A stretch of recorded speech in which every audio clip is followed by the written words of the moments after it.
one specific question that you brought up. You said he was only talking to Jews. And I just want you to just hone in on that for a second. Two-part question. Was it only Jews around him, straight up?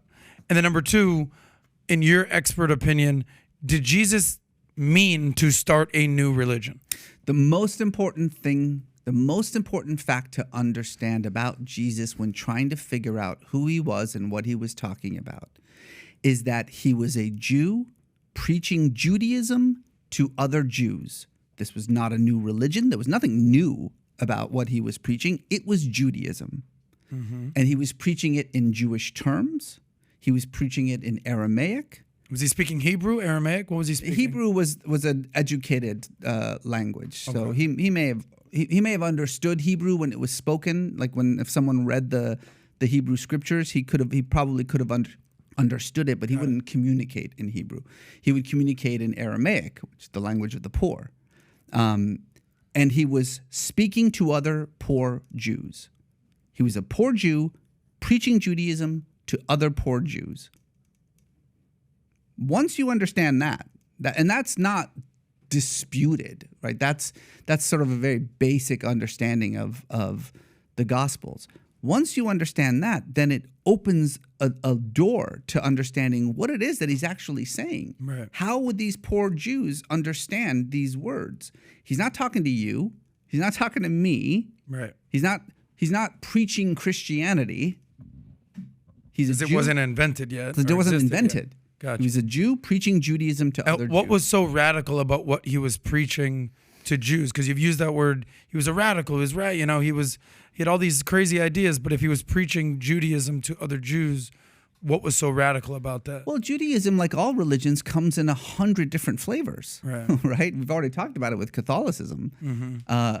The Judaism of first century Palestine had a bunch of different flavors. There was the Temple Judaism, the Judaism that was controlled by the Jewish authorities, that involved very restrictive, extraordinarily expensive temple rituals that all Jews were forced to do at least once a year, if not more.